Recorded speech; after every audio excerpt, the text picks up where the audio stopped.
Setelah menunaikan lempar jumrah pada hari kedua tasyrik, jamaah haji khusus Indowisata kembali melanjutkan ibadah haji dengan menunaikan lempar jumrah hari terakhir pada 13 Dzulhijjah 1446 Hijriah yang dikenal dengan istilah Nafar Tsani. Sebelum memulai perjalanan spiritual ini, para jamaah terlebih dahulu mengikuti doa bersama yang dipimpin secara khidmat, lalu mendapatkan pengarahan langsung dari Haji Ulul Azmi mengenai teknis pelaksanaan dan makna ibadah jumroh. Apa itu sholat sunnah, sholat malam dan itu monggo silakan. Kemudian jangan berlebih-lebihan Bu, misalkan sudah diingatkan dalam Quran ini. Wa kullu wasarfu wala tusyudu. Sebagai bentuk simbol kekeluargaan, seluruh jamaah Indowisata kemudian berkumpul dan menyantap nasi mandi khas Arab Saudi dengan lauk daging unta yang menjadi menu istimewa dalam suasana kebersamaan di malam terakhir di Mina.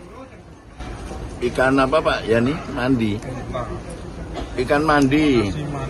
Nasi mandi. Daging? Ikan unta. Hari ini terakhir tanggal 13 Dzulhijjah, Nafar Tsani.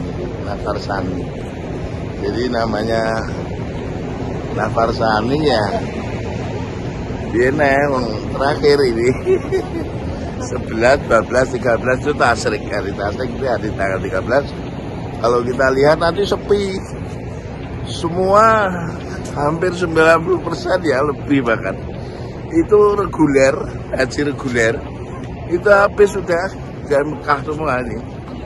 Itu sudah kembali ke pondokan, kemudian menyelesaikan tawaf ifadah, sa'i, otomatis sudah Nafar Tsani. Selesailah proses haji. Jadi ini per paket ya, ini paket lempar jumrah selesai. Bagi yang belum menyelesaikan paket ifadah sama sa'i, untuk Nafar Tsaninya ya harus diselesaikan. Tepat pada pukul 2.00 dini hari, rombongan jamaah haji khusus Indowisata mulai bergerak berjalan kaki menuju kompleks Jamarot. Berbeda dengan jamaah lainnya yang harus menempuh jarak cukup jauh, jamaah Indowisata mendapatkan kemudahan karena lokasi tenda mereka sangat dekat dengan tempat jumroh, sehingga perjalanan dapat ditempuh dengan ringan dan tidak menguras tenaga. Dalam suasana tenang dan tertib, jamaah melempar 3 jumroh, jumroh ula, jumroh wusta, dan jumroh akobah. Setiap jumroh dilempar sebanyak 7 kerikil kecil sambil membaca Bismillahi Allahu Akbar di setiap lontaran. Masing-masing jumroh memiliki makna tersendiri. Jumroh ula melambangkan penolakan awal terhadap godaan setan. Jumroh wusta sebagai bentuk penguatan iman di tengah ujian hidup. Jumroh akobah adalah simbol kemenangan spiritual dan ketundukan mutlak kepada Allah Subhanahu wa Ta'ala, sebagaimana yang dilakukan Nabi Ibrahim alaihi salam. Pelaksanaan lempar jumrah hari ketiga ini dikenal dengan istilah Nafar Tsani, yaitu bermukim di Mina hingga tanggal 13 Dzulhijjah, kemudian melakukan lontaran 3 jumrah dan meninggalkan Mina setelahnya. Ini berbeda dengan nafar awal, di mana jamaah hanya tinggal di Mina sampai tanggal 12 Dzulhijjah. Nafar Tsani adalah pilihan yang lebih utama bagi sebagian jamaah karena menghabiskan hari-hari tasyrik secara sempurna. Dengan penuh rasa syukur, jamaah haji khusus Indowisata telah menunaikan seluruh rukun dan wajib haji, termasuk wukuf di Arafah, mabit di Musdalifah dan Mina, serta lempar jumroh yang menjadi simbol perjuangan melawan hawa nafsu. Kini, jamaah haji khusus Indowisata bersiap untuk kembali ke hotel transit guna melanjutkan rangkaian ibadah pasca haji. Banyak dari mereka yang mengungkapkan kesan mendalam selama berada di Arafah, Musdalifah, dan Mina. Momen yang bukan hanya melelahkan secara fisik, tapi juga menyentuh jiwa dan memperkuat keimanan.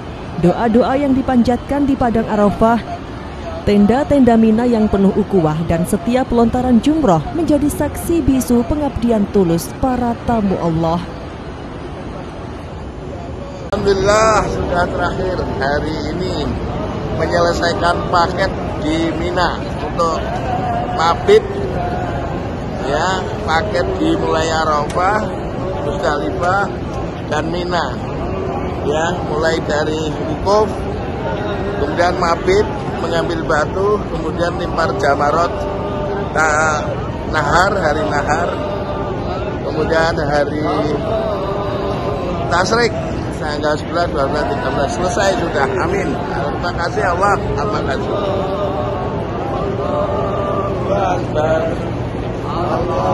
Dari Mekah Al Mukarramah, tim liputan melaporkan.